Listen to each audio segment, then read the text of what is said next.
예, 안녕하십니까. 그 최근에 이제 강연을 다니면서 이제 남은 귀한 시간에 뭘 해야 되겠나 이제 그런 문제를 갖고 고민하는 사람들이 많습니다. 근데 가만히 보면 그래도 가장 공통적인 것은 그래도 내가 이 민족의 일원으로 태어나서 그 우리 역사도 모르고 죽을 수는 없다. 그다음에 이제 특히 최근에 우리 나라가 여러 면에서 아주 뭡니까 좀 천박하거나 국혼이 죽었다거나 그런 어떤 부정적인 모습들이 많이 부각되고 있어요. 그래서 자기가 어렸을 때 큰 그 환경에 그걸 비교하면서 그 과연 애국이라는 것이 무엇인가. 옛날에는 당연히 저 군대에 가서 뭐 그 애국 애족이 당연한 일인 줄 알았는데 요즘은 다문화 시대가 되니까 애족이란 말이 촌스럽게 들리기도 하고 이런 가치관 혼란이 상당히 많단 말입니다. 그래서 그런 문제를 정리하는 문제를 가지고 시간을 투자하는 분들이 의외로 많습니다. 그래서 저도 오늘 제가 말씀드린 내용은 역사 광복, 그 다음에 또 우주론 광복이 되겠습니다. 두 가지인데 먼저 역사 광복에 대해서 말씀드리겠습니다. 저는 아주 쉬운 것부터 생각해 보기로 했어요. 자, 민족이란 무엇인가? 오늘 제가 드리는 말씀은 제가 생각해낸 것이 아니고 그동안 제가 공부하고 배운 내용을 정리해 본 것입니다. 그 민족이란 같은 민족은 일단 언어와 역사가 같아야 합니다. 그런데 무엇보다도 민족 정신이 같아야 합니다. 그러니까 한국말을 잘한다고 그래서 우리가 뭐 무조건 같은 민족이다 말할 수는 없는 것이죠. 그래서 독특한 민족성은 또 독특한 그 민족 문화를 갖게 됩니다. 그래서 최치원님께서 말씀하신 우리 민족은 참 신기한 그 도가 있는데 그 풍요라고 한다 이런 말씀을 하신 게 있어요. 그래서 저는 이거를 주로 가장 비유하기 좋은 게 야구장이라고 생각을 합니다. 그래서 똑같은 야구 경기를 하는데 미국 사람들은 가끔 그 오르간이나 치면서 이렇게 앉아서 주로 게임을 보고 일본은 더 요란합니다만 나팔도 불고 합니다만 우리처럼 요란하지는 않아요. 근데 우리나라는 치어리더들도 등장하고 선수마다 노래를 하나씩 다 불러주고 그런 걸 보면은 같은 야구를 소화하는데도 우리 민족은 이렇게 다르게 하는구나 그런 느낌을 늘 받았어요. 그래서 우리는 역시 풍류를 사랑하는 그런 어떤 독특한 민족성이 있다 그런 걸 느끼게 됩니다. 따라서 민족을 말살시키려면은 그 나라 언어를 없애고 그 나라 역사를 없애고 최종적으로 민족 정신을 소멸시키면 되는 겁니다. 우리는 한번 이 무서운 일을 한번 당해봤죠. 당해봐서 그 후유증이 지금도 계속 이어지고 있는 것입니다. 그래서 언어는 뺏겼다가 그래도 상당히 되찾은 것 같습니다. 국어는 많이 회복이 됐는데 국사는 아직도 회복됐다고 말하기가 어렵습니다. 앞에서 우리 복회대 교수님이 지금으로부터 그렇게 멀지 않은 고려시대 국경조차도 우리가 배운 것은 분명히 옳지 않다는 것을 많이 시사해 주셨습니다. 그러니 고구려 백제 신라로 올라가면 어떻겠으며 거기서 더 거슬러 올라가면 어떻겠습니까? 그래서 저는 옛날에 역사이다를 열심히 들으면서 고려에 대해서 얘기했던 것 중에 제일 기억에 남는 것이 고려장이라는 기록은 어디에도 없다고 그러네요. 근데 세계에서 가장 효성스러운 두 번째 효성스럽다고 그러면 우리가 서러워할 우리 민족이 난 언제 우리 부모님을 갖다 버렸는지 난 정말 궁금합니다. 근데 역사에 기록도 없는 것을 갖다가 우리는 그걸 당연한 것처럼 받아들이고 뭐 뉴스를 할 때 뭐 현대판 고려장이다 이런 표현을 쓰는 걸 보면 고려 국경 정도가 아닌 것입니다. 그러니까 굉장히 많이 왜곡되어 있다는 걸 알 수가 있고 최근에 저는 봉오동 전투라는 영화를 봤는데요. 그 영화를 보고 나서 광복이란 말이 얼마나 무서운 말인지 다시 실감했습니다. 그 말이 주는 무게감에 대해서 다시 느끼게 됐습니다. 우리가 광복 이런 말을 쉽게 할 말이 아니구나. 저러한 무수한 희생들이 이어져서 오늘날 우리가 있는 거구나. 그런 생각을 다시 하게 됐고, 우리가 하는 역사 광복이라는 일은 뭐 나라 광복보다는 훨씬 쉬울지 모르지만 의미에 있어서는 더 쉬울 건 없다고 생각합니다. 그만큼 험하다고 생각을 하고, 저희들도 쉽게 생각한 일이 있었으면 이번 기회에 다시 좀 어렵게 생각을 하고 항상 최악에 대비해서 나라를 가장 빠른 시일 내에 바로잡아야 되겠다, 그런 생각을 해야 된다고 생각합니다. 그래서 우리는 오늘날 어쨌든 아직까지 나라는 광복했지만 역사는 광복하지 못했다. 그래서 우리가 다시 광복군의 그 심정으로 돌아가자 하고 모인 것이 저는 대한사랑이라고 이해하고 있습니다.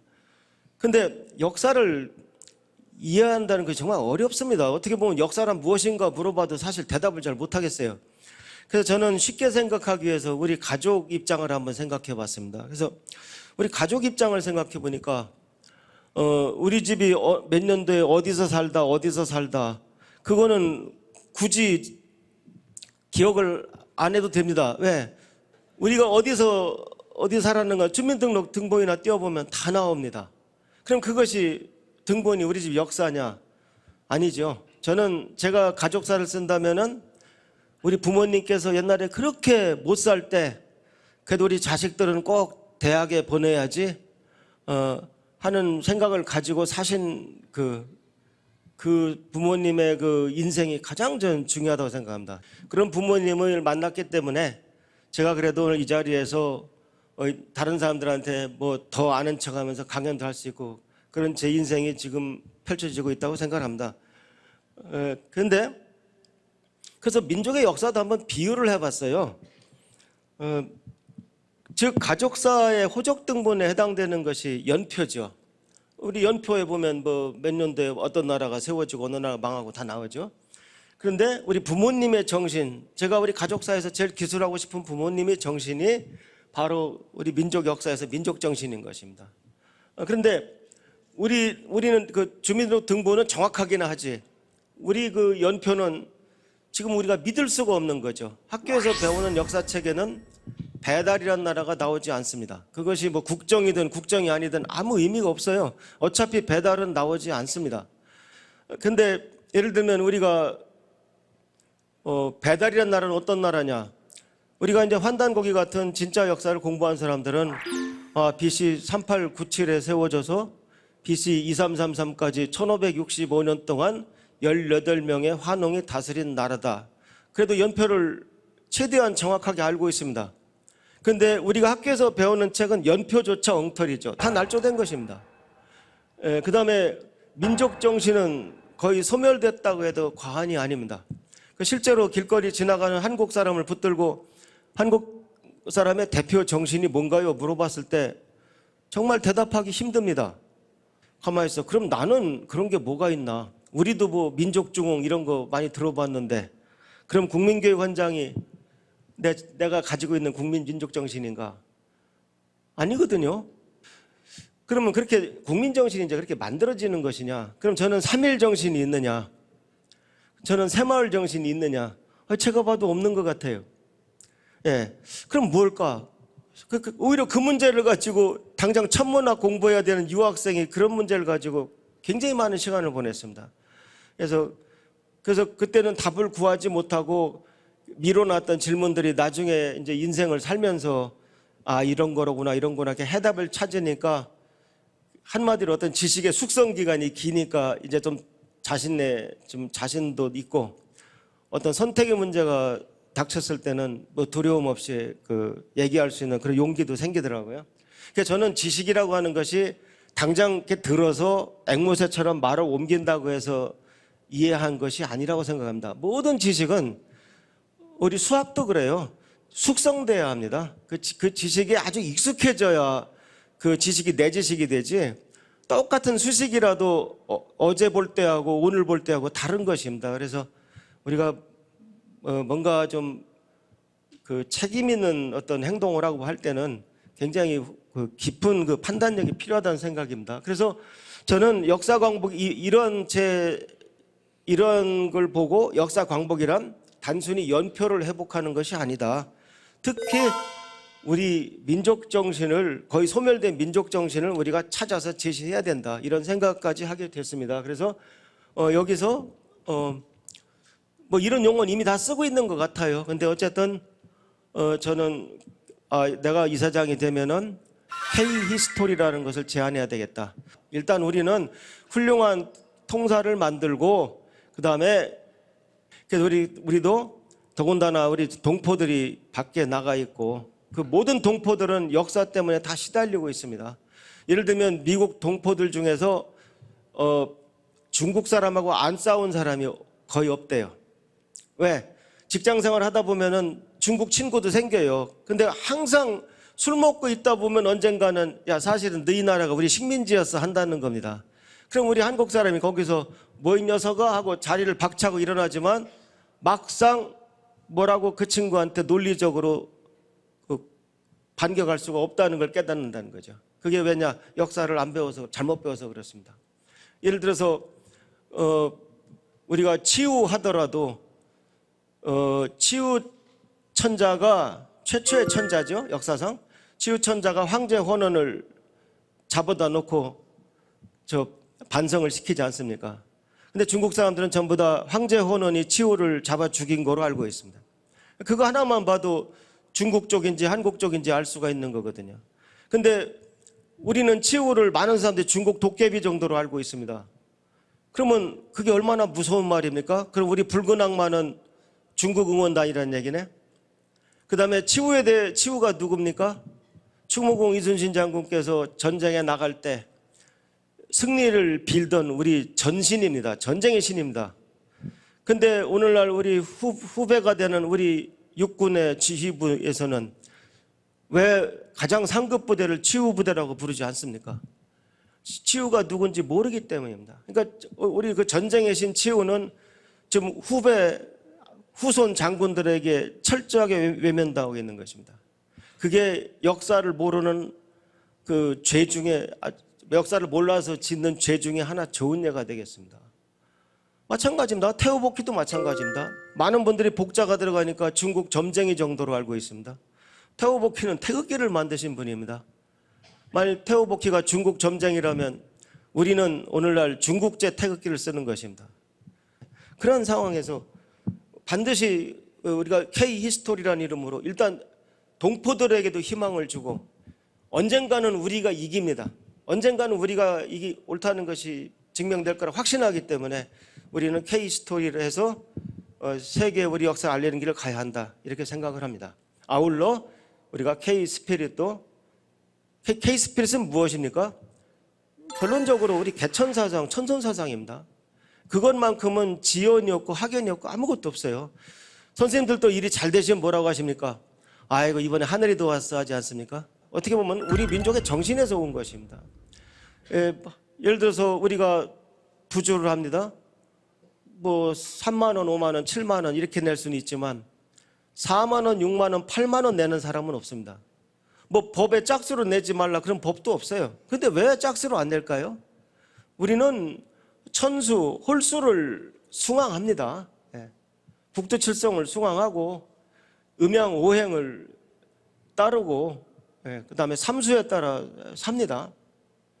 그래서 우리나라 명절은요, 음력 1월 1일, 3월 3일, 5월 5일, 7월 7일, 9월 9일입니다.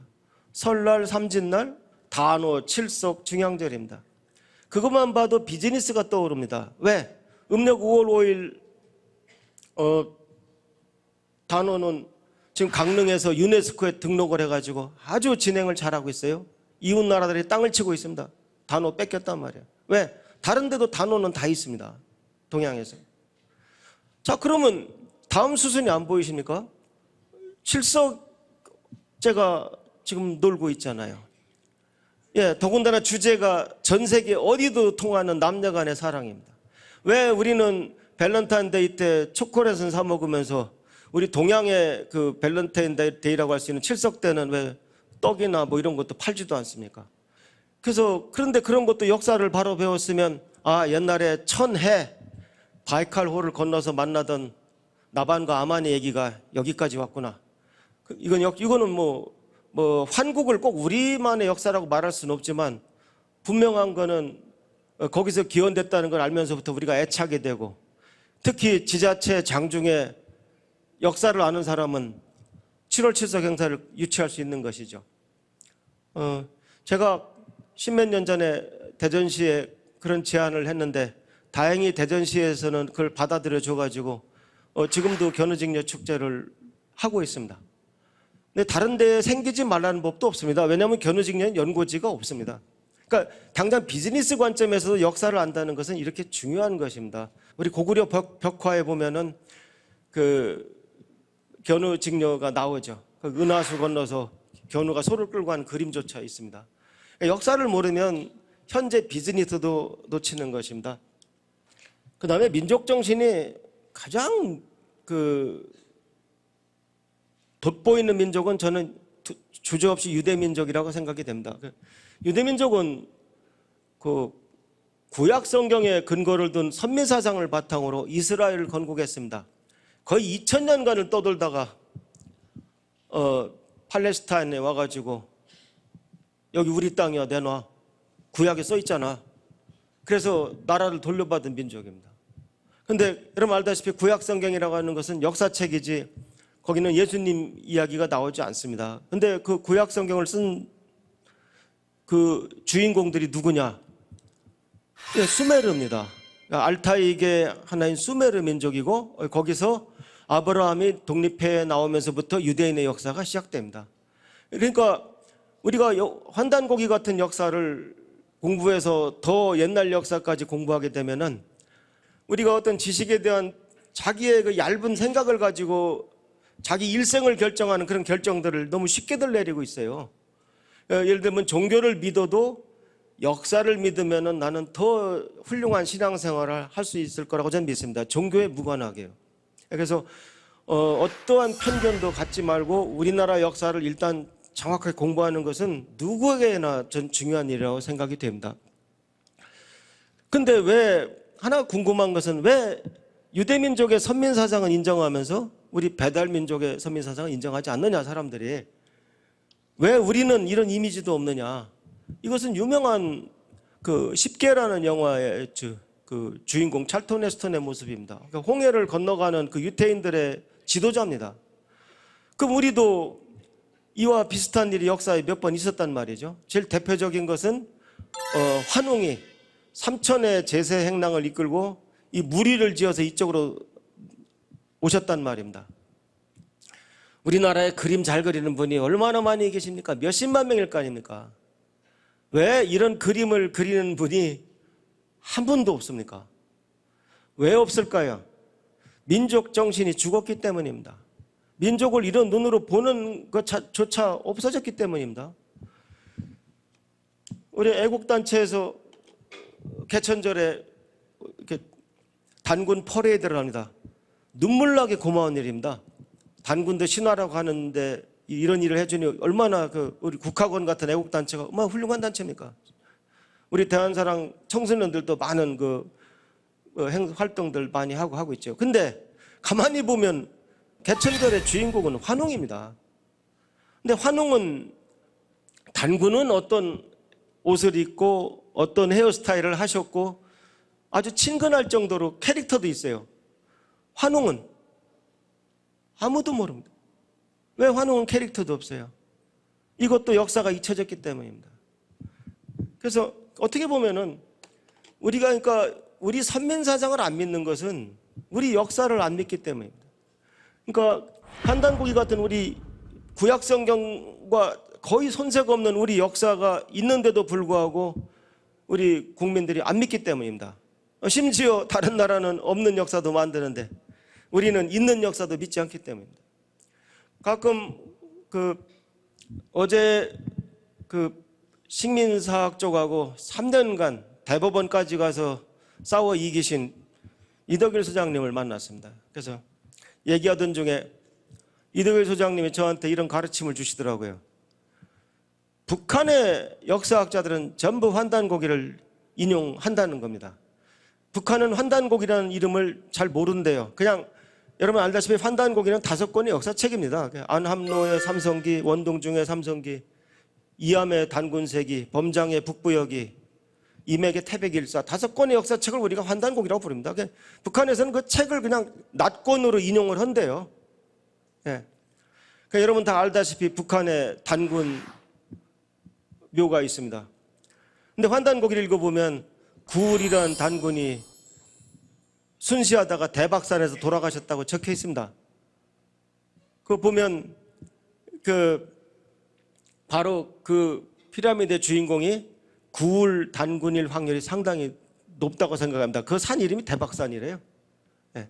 그래서 우리가 이제는 정말 남북한 힘을 합쳐서 위대한 우리 역사를 바로 세워야 될 때라고 생각합니다. 우리 민족의 그 위대한 역사를 복원하는 일에 결코 소홀히 해서는 안 되겠다, 그런 생각을 합니다. 그 다음에 이 선민사상의 근원은 금방 살펴본 것처럼 역사인데요, 유대민족의 구약 성경에서 바로 시오니즘이 나왔습니다. 근데 시오니즘은 알다시피 유대민족이 살아남는 데 주안점이 갖춰져 있고 다른 민족 입장이 거의 거론되어 있지 않습니다. 근데 우리 환단고기 같은 배달민족 역사는 근본적으로 개천, 천선 정신은 홍익을 전제로 하고 있습니다. 즉 우리는 처음부터 글로벌이었던 겁니다. 그러니까 천선이라고 하는 것을 또 많은 분들이 오해하는 것 같아요. 어떤 사람들은 모든 민족마다 자기 민족이 제일 잘났다는 이론이 있다. 근데 그 사람이 잘못 알고 있는 게 있어요. 천선 정신은 우리 민족만 잘났다는 그런 천한 것이 아닙니다. 천선은 하늘의 뜻을 따르는 사람들이고 따라야 되는데 하늘의 뜻이 뭔지 모르잖아요. 하늘의 뜻을 알려면 공부를 해야 됩니다. 자연을 관조하든 뭐 천지를 살펴보든. 그래서 그 공부를 해서 우리가 천선 자격이 있으면은 우리는 하늘의 뜻을 따라서 천선이 됐다고 보면은 우리보다 못한 지손들도 가르쳐줘서 같이 가자는 것이 홍익정신입니다. 그 홍익정신은 천선이라야 가능한 겁니다. 천선이라야 세상을 널리 이롭게 지손들을 천선으로 만드는 정신입니다. 처음부터 자기 민족만을 생각하지 않고 이렇게 글로벌한 정신을 가지고 있는 다른 나라가 있는지 전 잘 사실 모르겠습니다. 더더구나 두 사상은 똑같이 천산에서 비롯됐습니다. 천산에서 비롯됐기 때문에 어떻게 보면 환단고기가 옳다면은 환국이 우리나라 시원이 아니라 하더라도 모든 그 신교나 그런 그 출발점이 될 거 아닙니까? 예, 그래서 그렇다고 보면은 아주 아득한 옛날로 올라가면 기원이 거의 같다고 봤을 때 정말 둘 다 가장 영성적으로 훌륭한 그런 사상이라고 볼 수가 있을 것 같아요. 근데 이런 점에서 다르고 그런데 심지어 요즘은 이제 글로벌 시대 무슨 민족 타령이냐, 이제 민족은 의미가 없어졌다, 그런 말을 막 함부로 하고, 그다음 우리나라는 아직 합중국도 아닙니다. 근데 마치 여기서도 이제 미국에서 사는 듯이 살면은 된다, 그렇게 주장하는 사람들도 많아요. 있는 정도가 아닙니다. 근데 그래서 민족 정신의 소중함을 망각합니다. 민족 정신을 소중함을 망각하면 우리 전 세계에 다 퍼져 있는 우리 8,500만 우리 배달 민족의 바로 그 존폐를 위협하게 됩니다. 거의 1억 명이죠. 그래서 우리 배달 민족이 생존하는 최소 요건은 일단 여러분 이런 말이 있습니다. 평화를 사랑하면 전쟁을 준비하라. 세계화를 하려면 내가 누군지 알아야 합니다. 내가 누군지 알아야 세계화를 하죠. 그렇지 않으면은 세계화 물결에 그냥 휩쓸려서 민족 정신도 없게 되면 결국 우리가 할 일은 나라를 잃을 일밖에 없습니다. 그리고 자꾸 우리가 광복 일제 때 고생한 얘기, 그런 얘기들 하면 촌스러운 얘기, 세련되지 못한 얘기, 현대적인 아닌 얘기, 이렇게 몰아갑니다. 정말 지금처럼 우리처럼 못난 후손이 저는 없다고 생각합니다. 우리 역사를 통해서 지금보다 영토가 좁았던 적도 없었고 역사를 제대로 못 가르친 적도 전 이렇게 왜곡돼서 가르친 적은 없었을 것입니다. 그 다음에 사대주의는 여전히 살아있고 예. 똑같은 거라도 외국 언론에서 이렇게 보도했다 그러면 그건 믿고, 우리나라 언론이 보도했다 그러면 또 안 믿고. 예, 그래서 참 정말 어떻게 보면은 할 일이 산더미 같이 쌓여있다고 생각이 됩니다. 근데 우리는 5년 뒤만 내다보셔도 안 됩니다. 한 50년 뒤 정도 내다보세요. AI가 되든 4차, 5차 산업혁명이 되든 결국은 영성 문명이 가장 뛰어난 민족이 세계를 끌게 될 것입니다. 그래서 만일 우리가 국민들을 잘 계몽해서 정말 우리 국민 정신을 살릴 수만 있다면은 정말 한 몇십 년 뒤에는 아마 서양은 유대 민족이, 동양은 우리 민족이 세상을 리드할 거다 하는 즐거운 상상을 하게 됩니다. 제가 상상이라고 했으니까 너무 비난하지 마세요. 그러나 그런 비전이 있고 꿈이 있어야 우리가 위대한 우리나라를 만들 수 있지 않겠습니까? 그래서 다시 한번 정리해드리면 역사 광복은 단순한 역사책 다시 되찾는 것 정도가 아니라 K-히스토리와 K-스피릿을 똑바로 세운 일이다, 이렇게 말씀드리겠습니다. 그다음 이제 우주론 광복에 대해서 말씀드리겠습니다. 사실 우주론 광복은 생각해내기 쉽지 않은 분야입니다. 우리 테오 보키의 음양오행 우주론이 있습니다. 근데 제가 봤을 때 우리나라 지금 과학사를 가르칠 때 초기에 아리스토텔레스 사원소를 얘기합니다. 그 다음에 이제 프톨레마이오스가 만든 천동설 모델을 가르칩니다. 그 다음에 코페르니쿠스가 천동설을 의심해서 지동설을 주장했다고 가르칩니다. 그 다음에 이제 케플러라는 사람이 우주를 관측해서 천동설이 틀리고 지동설이 옳다는 것을 주장했다. 그 다음에 이제 갈릴레이가 또 관측을 하고 뉴턴이 중력을 발견한다. 그래서 그 다음에 아인슈타인에 의해서 상대성 이론이 나와서 우주론 역사가 이렇게 만들어졌다. 이렇게만 가르칩니다. 저도 그렇게밖에 가르친 적이 없었고 저도 항상 그렇게 배워왔습니다. 근데 이제는 저는 그렇게 생각하지 않습니다. 아리스토텔레스의 4원소가 있다면 동양에는 테오보키 5원소가 있습니다. 아리스토텔레스의 4원소 물, 불, 공기, 흙은 무게에 따라서 우주를 구성하기만 합니다. 근데 우리 테오보키 5원소는 우주를 구성할 뿐만 아니라 그 안에서 상극과 같은 화학 반응까지 합니다. 근데 왜 학교에서 테오보키 5원소는 안 가르칩니까? 아리스토텔레스 4원소를 안 가르치면은 보키 5원소를 안 가르쳐도 되지만 같은 수준의 서양 것을 가르치면서 왜 우리 동양 걸 안 가르치냐 이 말입니다. 이거에 굉장히 폐해가 큽니다.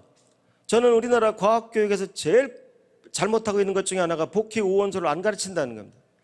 우리는 태극기라는 위대한 국기를 가지고 있는데 국민 대부분이 태극이 어디서 나왔는지조차 모르고 있습니다. 태극기 원리를 온 국민이 다 모르고 있습니다. 어떤 사람들은 그래도 내가 건, 감, 이곤 4개 알아. 이 정도면 아는 거 아니야? 천만에요. 그건 아는 것도 아닙니다. 복희의 8개에서 4개가 빠진 것이 우리 태극이거든요. 그러니까 8개까지는 공부를 해야 됩니다. 근데 어디에서도 그걸 가르치지 않아요. 그러니까 우리가 빨리 다 이런 것도 복원을 해서 우리가 우리 조상들이 물려준 그 위대한 국기를 우리가 아주 감사하게 생각하고 그 국기에 따라서 우리가 생활해야 된다고 저는 생각합니다. 그래서 우주의 역사를 서양 관점에서 기술하니까 서양 것은 과학적이고 옳은 반면 동양 것은 비과학적이고 그러다는 편견이 거의 독버섯처럼 퍼져 있습니다. 그래서 막연한 서양 사대주의가 아주 만연되어 있습니다. 근데 저는 그렇게 생각하지 않습니다. 예를 들면 우주를 보는 눈이 달라요. 서양에는 체스가 있다. 그 동양에는 장기가 있다. 자, 그럼 동양에는 바둑이 있다. 서양에 뭐가 있느냐? 없습니다. 바둑은 양의 두 힘이 부딪히는 게임입니다. 그것도 딱 360칸입니다. 그 가운데 1000원이란 점을 빼면 정확히 360집을 나눠 갖는 게임입니다. 거기서 바둑판은 하나의 우주를 말하고 있는 겁니다. 물론 거기서 말하는 우주는 영어로 코스모스죠. 유니버스가 아니고. 그런데 우주라고 하는 것은 유니버스나 코스모스나 다 중요한 것입니다. 유니버스는 우리 눈에 보이는 우주를 유니버스라고 합니다. 천문학의 대상을 유니버스라고 하고, 코스모스는 종교에서 말하는 우주는 코스모스입니다. 예를 들어서 바둑판이 하나의 우주다, 그거는 코스모스입니다. 근데 우리가 인생에는 어느 것이 더 중요하냐? 둘 다 중요합니다. 어떨 때는 코스모스가 더 중요할 수도 있습니다. 근데 코스모스는 과학이 아니라고 생각하는 것부터가 문제입니다. 그래서 저는 그것도 반드시 바로잡아야 한다고 생각합니다. 복희는 정말 우리 배달곡 5번째 태우의 환웅의 막내 아들입니다. 복희는 우리에게 아주 위대한 그 태극기를 남겨주신 분입니다. 그 8개를 갖다가 처음으로 원으로 배치하신 분이고, 그 배치한 원리는 우리가 꼭 알아야 합니다. 그래서 긴 것을 양효라고 부르고 잘린 것을 음효라고 합니다. 음효. 근데 먼저 복희는 양효가 다 모인 3개를 남쪽에 배치했습니다. 그러니까 이쪽이 남쪽입니다. 그래서 이쪽이 북쪽입니다. 그 다음에 왜? 양효가 다 모여 있으니까 이쪽이 따뜻한 거죠. 북반구에서 지내는 민족은 전부 남쪽을 그리워합니다. 집은 당연히 남쪽을 향해 지어야 됩니다. 그래서 이 첫 번째 건계가 하늘을 뜻합니다. 양의 기운이 다 모이면 하늘이 되겠죠. 우리가 흔히 하늘은 양이고 땅은 음이라고 하니까요. 그 다음에 북쪽에는 음효가 다 모인 곤계가 있습니다. 그래서 땅을 상징합니다. 당연히 북쪽이죠. 그래서 하늘과 땅이 일단 남북을 바로잡습니다. 그 다음에 이제 동쪽에서 해가 뜨면 서쪽에는 보름달이 뜨게 됩니다. 달은 뭐 어떨 때는 반쪽아리로 보이고 어떨 때는 눈썹처럼 보이지만, 우리 일월로봉도에 나오는 보름달은 항상 아침에 해가 뜰 때 보름달은 항상 반대편에 있습니다. 그래서 동쪽에 해가 배치됩니다. 이 삼리와 이계는 불은 곧 해를 뜻하고, 육감수, 이 물은 곧 달을 뜻합니다. 그래서 천문사계가 딱 동서남북을 자리 잡습니다. 천문사계는 뒤집어도 모양이 바뀌질 않습니다. 그 다음 대각선에는 이제 지리사계가 배치가 됩니다. 그래서 복희는 대륙에서 놀았기 때문에 제가 중국 대륙을 뒤집어 놨습니다. 그래서 복희가 봤을 때 이쪽은 바다였던 겁니다. 그래서 이태택, 이쪽 방향의 택에는 연못이요, 바다요, 강이었고, 이쪽은 산으로 가니까 칠간산이 있었던 겁니다. 더군다나 산은 땅 옆에 있어야 하니까요. 그 다음에 하늘에서 바람이 불어내려와서 오선풍이라고 했고, 손계가 풍이고, 이쪽이 사질레가 됩니다. 그러니까 옛날에는 벼락이 땅에서 솟아 오른다고 생각했던 모양이에요. 양효에서 힘이 넘쳐서 음효 2개를 뚫고 그냥 나왔다 생각했죠. 그래서 지리사계는 뒤집으면 반대편계가 됩니다. 얘를 그래서 보면은 모양이 바뀔 뿐만 아니라 정말 신기한 것은 이름을 합쳐도 9가 됩니다. 일권천과 팔권지를 합쳐도 9가 되고, 36을 합쳐도 9가 되고, 27 다 9가 될 뿐만 아니라 조각수를 봐도 9조각이에요. 무슨 말이냐면 이거 3조각으로 볼 수 있죠? 이거 6조각으로 볼 수 있잖아요. 그럼 합이 9죠? 요거는 5조각이고 이건 4조각이니까 합이 9예요. 어떻게 해도 9예요. 참 이거 보고 있으면 신기합니다. 그래서 복희는 이 8개를 만들어서 이거 자기가 우주의 원리라고 생각을 했는데, 거기에서 이제 이 각 그 복희 8개의 영향을 받는 그 부채꼴들 생각을 합니다. 부채꼴 8개를 생각을 해요.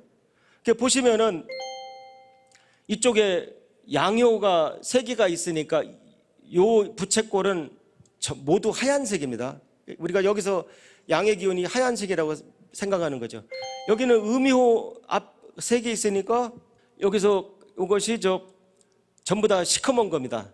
음의 기운을 받아서. 이쪽은 이제 양효가 2개고 음효가 하나니까 3분의 1이 검고 3분의 2가 밝습니다. 이쪽은 3분의 2가 밝고 3분의 1이 어둡습니다. 그래서 결국 이런 식으로 그려보면 이렇게 아름다운 그 태극이 나오는 것이죠. 근데 제가 주역책을 10권 가까이 읽었는데, 저는 과학자니까, 근데 여기는 음효가 하나고 양효가 2개인데 왜 반반입니까? 양효가 2개니까 이게 더 하얀색이 많아야 될 거 아닙니까? 저 같으면 질문했을 거예요. 근데 그 책 한 권에 그 답이 있더라고요. 음요가 하나지만 가운데 있으니까 50대 50으로 보자 뭐 이렇게 뭐 써 있더라고요. 뭐 그 정도면 훌륭한 대답 아니겠습니까? 근데 제가 여기서 얘기하고 싶은 것은 의미가 어떻든 간에 뭘 떠나서 태극이라는 것은 이렇게 자연스럽게 그 자연의 형상에서 나왔다는 겁니다. 그래서 태극은 생각보다 곡률이 크고 이 경우에는 저 태극기를 좌우로 뒤집어도 아무 문제가 없어요. 디자인상은 문제가 없습니다. 자, 그래서 작년에 KBS에서 이런 방송이 있었어요. 이게 저 배재대학교 손정태 교수님이라는 훌륭한 분이 계셨기 때문에 이 프로가 나온 것입니다. 멕시코에 많은 문물이 이쪽에서 건너간 것 같다. 근데 제가 봐도 이 태극은 이쁘니까 멕시코에서 우연히 같을 수 있고 멕시코 어린이들이 지금 우리랑 비슷한 놀이를 하고 노는 것도 우연히 같을 수 있다고 생각이 됩니다. 근데 그 배재대 손정태 교수님께서 활용 점정을 못 하시더라고요. 마지막에 그 점을 못 찍으시더라고요. 여기 그 오래된 그 달력을 보고 말씀하시는데 그 목에 걸고 계시던 우리 태극기를 이렇게 대면서 비슷하다고 말씀하시는데 제가 딱 보니까 이 녹색이 복희팔계예요. 복희팔계로 순서까지 똑같아요. 일건천, 이태택, 삼리와 사진례, 오손풍, 육감수, 시가산, 팔곤지. 이거는 우연히 같을 수가 없습니다. 저 아즈텍이나 저쪽에 저 고대 달력은 건너간 것입니다. 그래서 이제 생물학적으로 이쪽에서 베링 해협, 알래스카를 통해서 인디언이나 이쪽에 넘어갔다는 건 생물학적으로도 증명이 된 거고, 그 다음에 그 문명이 넘어간 것은 복희팔계를 쓰는 쪽에서 넘어갔다는 것이 사실 이 프로그램은 증명이 된 겁니다.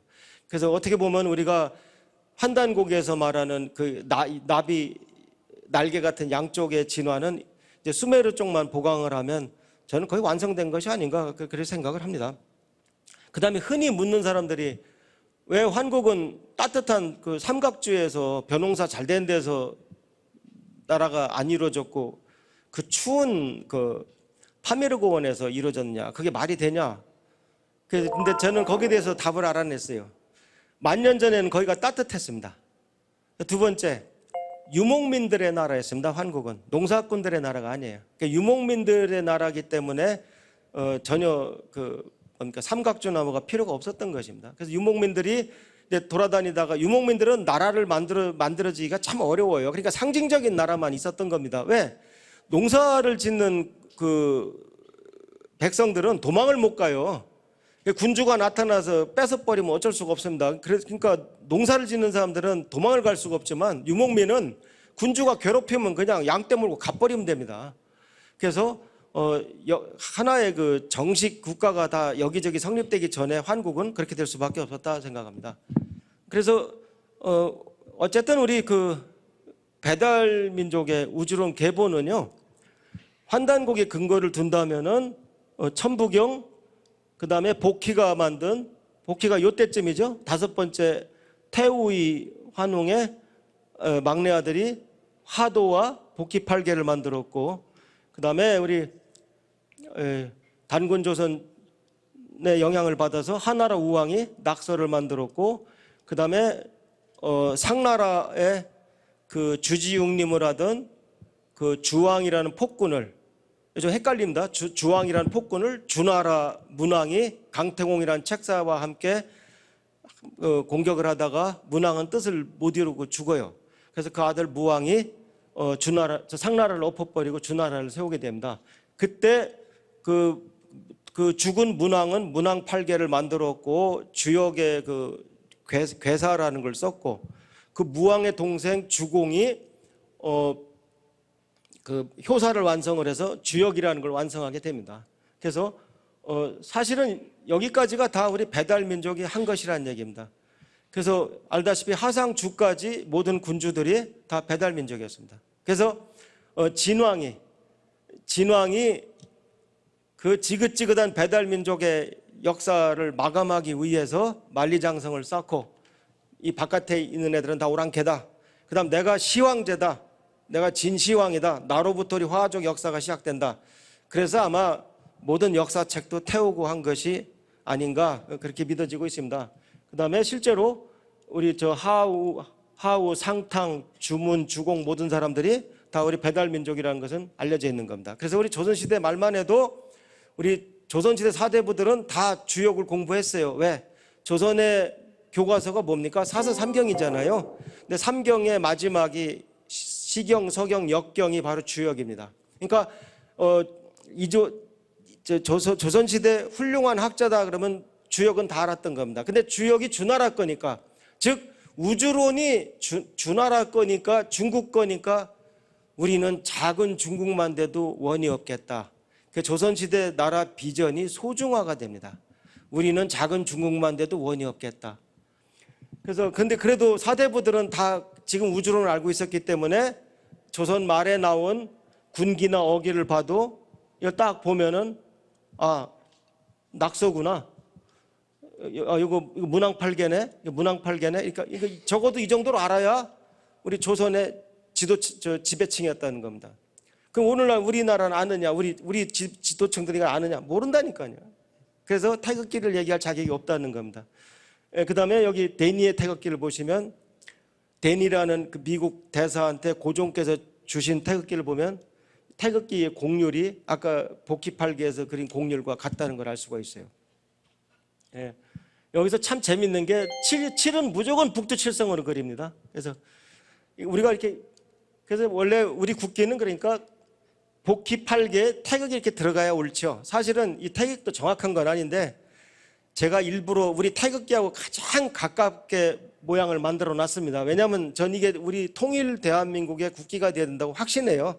그러니까 북한한테 야 니네 그동안 섭섭했지? 이거 니네 몫이야 이거 4개. 예. 그래가지고 다시 완벽한 우리 우주를 국기로 해야 됩니다.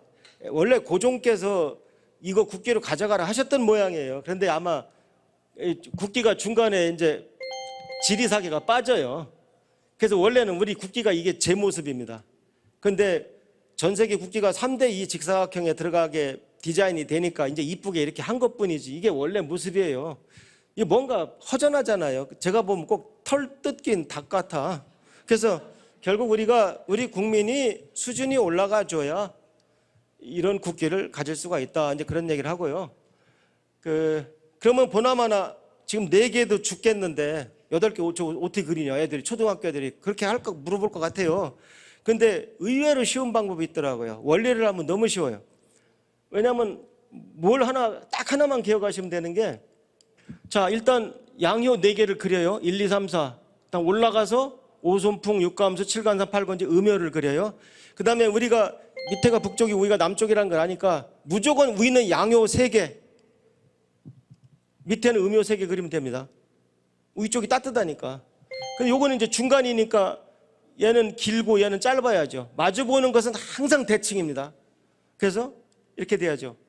그 다음에 다시 또 이제 위에 3개를 그리면 되는데, 그러면 얘하고 같아지잖아요. 얘가 하늘천 체면이 있죠. 얘는 어쩔 수 없이 음으로 바꿔야 됩니다. 이렇게 하면 됩니다. 밑에 음효 3개를 보태는데 얘랑 같아지니까 얘는 어쩔 수 없이 긴 것이 돼야 됩니다. 다 됐어요? 이게 원리를 아는 거와 애우는 거와 차이입니다. 이거 애워보세요. 못 애웁니다 이거. 네. 그래서 이건 제가 창안한 겁니다. 제가 어디서 제가 가져온 게 아닙니다. 만일 같다면 우연히 같은 겁니다. 네. 그래서 정리하겠습니다.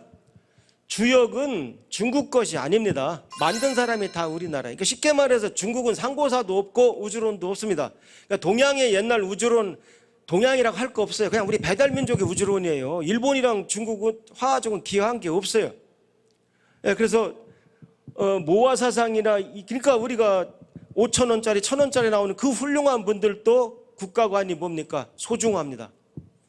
네, 그래서 그 다음에 주역은 완성된 것이 아닙니다. 그래서 결국은 또 하나의 역이 필요한 것이 나왔고, 그것을 우리가 정역이라고 부릅니다. 정역이라고 부르고, 그래서 원래 국기는 제대로 만들려면 정역 8개 3태극이 들어가야 되는데, 이렇게 하자 그러면 누가 하겠습니까?